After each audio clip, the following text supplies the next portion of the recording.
With an update on the status of those in WWE and more, this is Wrestling Rambles. My name is John, and you're watching the Wrestling Report.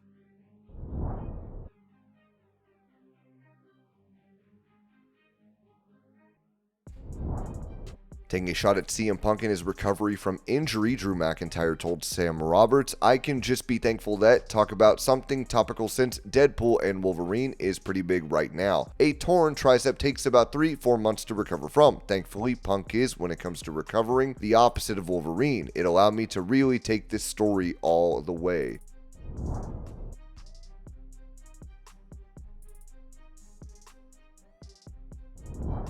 Speaking about his wife and former WWE champion AJ Lee possibly returning to pro wrestling, CM Punk said this to Sports Illustrated Media. "You cannot possibly push my wife in any direction she does not want to go. I get this question every single time I'm interviewed. I do not mind because it makes sense to me because I am as big a fan of AJ Lee as your niece or all of her legions of fans. She inspired an entire generation of female wrestlers, and I think you're seeing a lot of them come through NXT. Now there's even some that are on the indies. As a fan, 100% I would do cartwheels if she came back. Like, I cannot make her do anything. Like, that's not the relationship we have."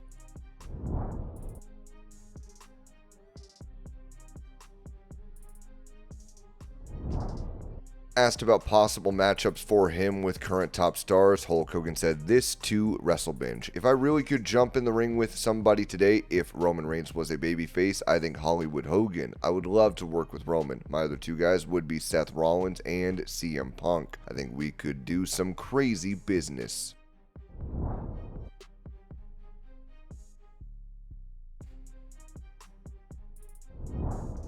Revealing her desire to make a return to WWE, Hall of Famer TRISH Stratus told Sports Illustrated, "Cody Rhodes isn't the only one with an unfinished story. I loved being back as a special guest in Toronto at Money in the Bank, and who knows, if I can still go, I'll still keep going. I'll never half-ass it. If fans are interested and it can influence another generation, then we'll see."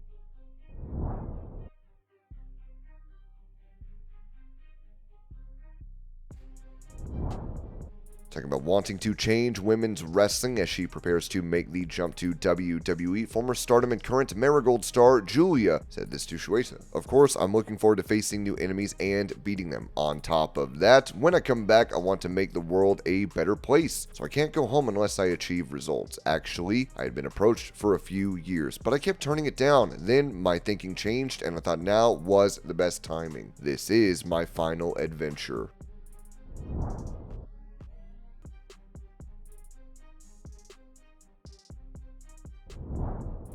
Offering a shot at his Intercontinental title, which he won from Sami Zayn at SummerSlam, Bron Breakker said this on Fanatics Live. "I feel like Tyler Bate and I had a good match. That was super early on too. I was still super brand new. He's a little banged up right now, so I wish he comes back soon. And you know what? Whenever you get back, my man, you want to challenge me for the Intercontinental Championship, then I'll lay it down for you, because we had a good one."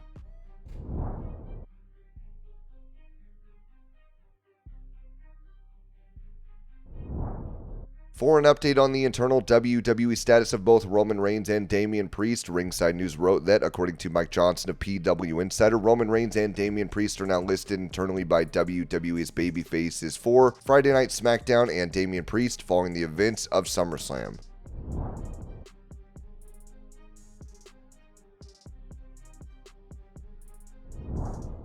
Announcing that he will officiate a boxing match, Kurt Angle said this on Instagram. "Hey, this is Kurt Angle. I just signed on with Official Celebrity Boxing to referee the battle of the Italian TV stars Antonio Sabato Jr. and Joe Giudice in the Bahamas December 7th. Go to officialcelebrityboxing.com for more info." "Hey, this is Kurt Angle. I just signed on with Official Celebrity Boxing to referee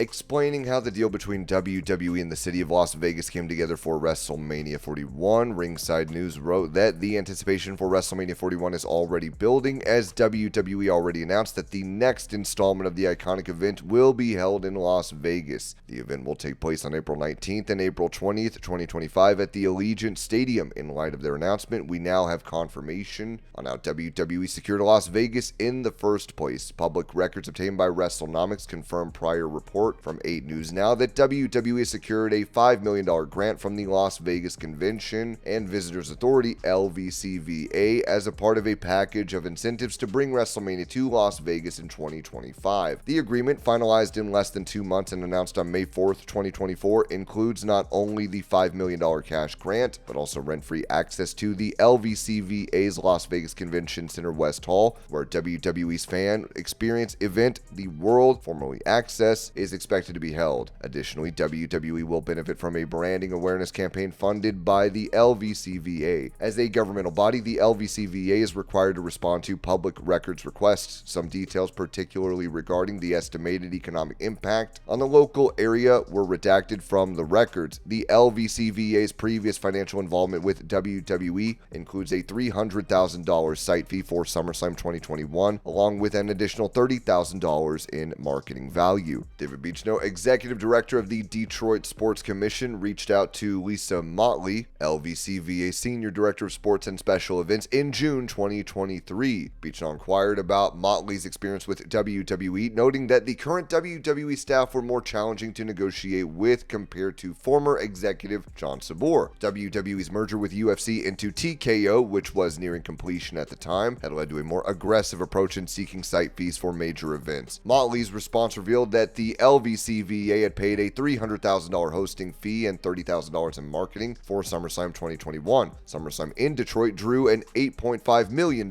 gate and attracted visitors from across the United States and internationally. Beechnaw expressed eagerness to work with WWE again in the future. By February 7th, 2024, Motley had indicated that the LVCVA had not yet engaged in serious discussions about WrestleMania, though curiosity about Las Vegas potentially hosting the event was growing, particularly as the WrestleMania kickoff press conference was scheduled for the next day at T-Mobile Arena in Vegas. Email records show that a meeting was set up with TKO Live Events director Peter Dropick for March 4th, which likely marked the beginning of serious discussions regarding WrestleMania in Las Vegas. In St. Paul, Wendy Blackshaw, president of Minnesota Sports and Events, had hinted at a major upcoming event in her area. On March 6th, Blackshaw mentioned to the Minnesota House of Representatives an event that would soon be announced, which was thought to be next year's WrestleMania. The local media, including the Star Tribune, speculated that Minneapolis was a finalist for WrestleMania 2025. In Las Vegas, local advertising executives were aware of the growing speculation and urged the LVCVA to act swiftly to secure WrestleMania. The LVCVA's internal communications reflected confidence in finalizing the deal with WWE. Motley and LVCVA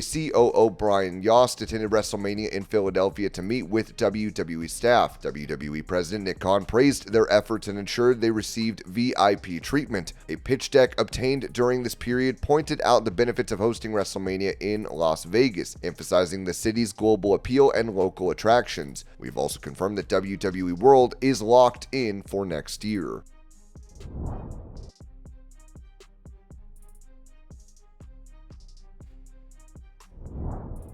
During the main event of SummerSlam between Cody Rhodes and Solo Sikoa, the Bloodline's Tonga Loa would nearly end up running into fans in attendance when outside of the ring.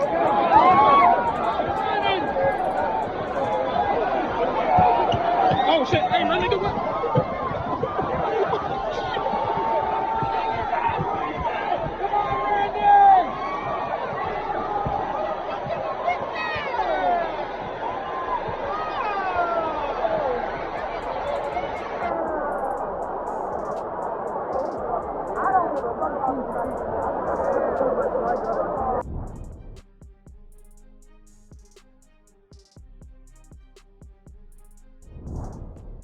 Giving his perspective on the chair shot to the head of Jack Perry during the Blood and Guts match on July 24th on AEW Dynamite, commentator for the promotion Jim Ross noted on his Grilling JR podcast, "You still have to be careful with it. You have to be very judicious about how often it's used and where it's used. I don't know if Mr. Dudley knows any other way of doing it. That was an ECW chair shot. He came from downtown with it, and it resonated off another man's brain, so I can understand people's concern. I, by and large, agree with them. That shot could have been to the back of the head, upper back, or shoulder blade area, but it resonated right off the man's head. I was uncomfortable with it, to be honest, but I understand why it was done and the environment of that show. Watching it at home, I was mildly shocked by the velocity and harmful intent. Thank God they only used it once, if I remember correctly. It's tough. It's about how far you go, what's too much, and what's not enough. I suggest there are ways to achieve the same level of violence without scrambling a guy's brains."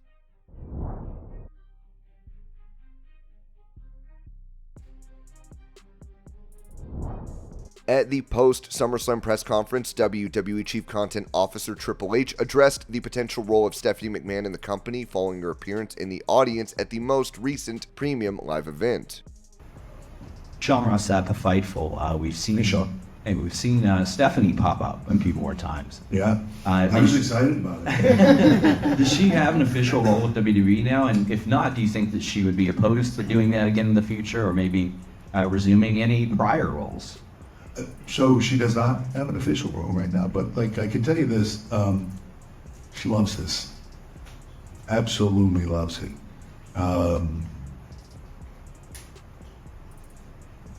Sometimes it's harder to love it, and sometimes easy to love it. It's easy to love it again for her. She's enjoying watching it, she's enjoying coming to the show. She's enjoying seeing everybody in the back. She loves it. So if I'm the little kid booking or writing or however you want to say it, sitting on his couch, but she's sitting there right next to me, a little kid enjoying it and loving it. And it's been her whole life since she was little. No official role right now. Right now her official role is she's enjoying our kids get too old too fast.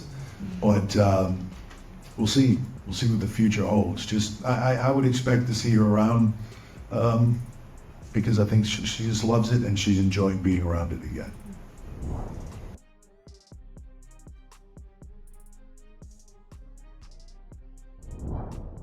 Recalling his experience with former WWE trainer Bill DeMott, who resigned from the company following allegations of misconduct, former WWE star ENZO AMORE told Wrestling Shoot interviews, "Bill DeMott, man, I don't have any ill will towards Bill. He made our lives hell. Hell on earth. It was hell. You've got to go through hell if you want to make it to the top, dog. You've got to start from the bottom to get to the top. A lot of people like to complain about what went on when Bill was there, and what I say to them is, you signed up for the WWE. How did you think you were going to make it? I was learning how to take an ass kicking and was literally getting my ass kicked. I was none the wiser. I just thought that this is how we make it, and that is how you make it. I'm a testament to it. The guy who took the most ass whippings, who shut the F up and showed up first and took every single ass kicking, ended up getting the loudest ovation in NXT to WWE call-up history when he showed up on the scene. Was it because my life was made a hell of a lot worse than anyone else's at a time when I needed it? Maybe. I don't know. But I know that I had it really, really hard,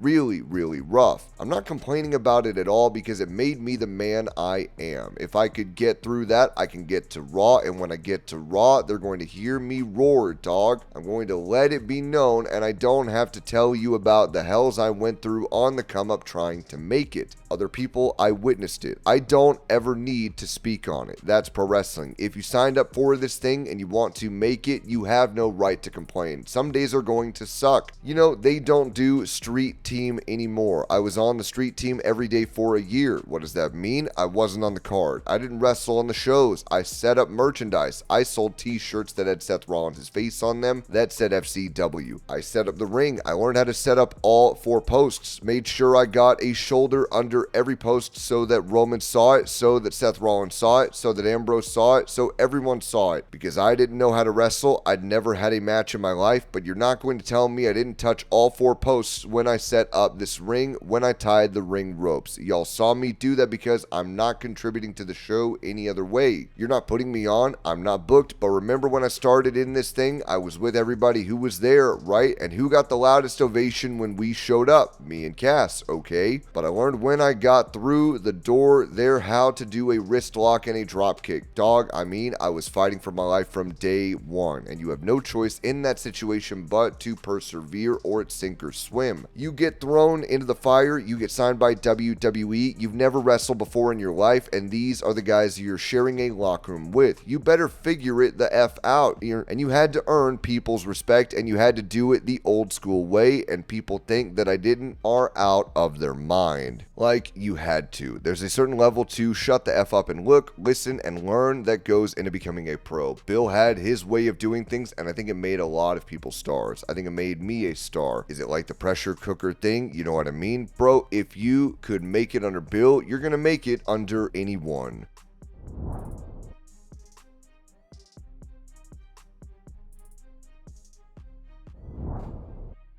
In some unfortunate news, Maria Kanellis took to Instagram to mourn the loss of her grandmother, writing, "My yaya passed away on Monday. Maria Kanellis, my synonymous, was 95 years old. Yaya was an incredibly strong, hardworking, and fearless woman from Sparta, Greece. Yaya never learned to drive, so when she would babysit us, we would walk everywhere, and even still, she would be in a skirt, blouse, scarf, clip-on earrings, and kitten heels. She used to garden with her bare, calloused hands and a kitchen knife in a skirt and loved to play cards while drinking ouzo. She and my papa came to America to build a life together, and they did. An incredible life. Yaya and papa were married for over 60 years. They owned 2 restaurants, raised 2 children, 5 grandchildren, and had 8 great-grandchildren.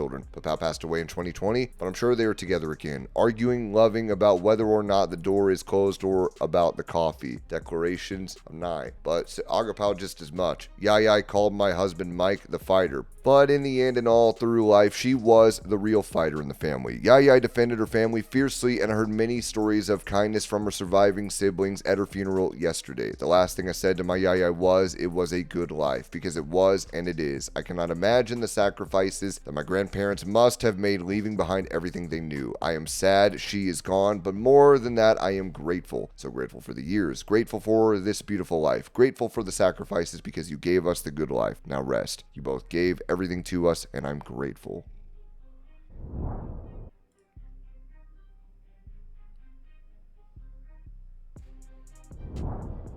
Given the popularity of the storyline between CM Punk and Drew McIntyre, the creator of Punk's bracelet has come forward with Ringside News writing that WWE's 2024 SummerSlam event is in the rear view mirror, and many fans are talking about how the matches ended. Seth Rollins was the special guest referee for CM Punk and Drew McIntyre's showdown, where they didn't fight for a title but for a bracelet instead. CM Punk's homemade AJ and Larry bracelet has become the crux of his WWE storyline with Drew McIntyre. At this point, Seth Rollins has also worn the bracelet as a distraction for Punk during SummerSlam. That bracelet didn't come out of nowhere. As it turns out, a fan named Victoria actually made it for the Second City Savior. Victoria logged onto Twitter during SummerSlam, and she had to say something, along with photographic evidence of Punk receiving this bracelet from her at the WWE World event. She also included a little message to Slim Jim. "Hey, Slim Jim, does the creator of the bracelet get anything for contributing to the savage moment of the summer? #SummerSlam."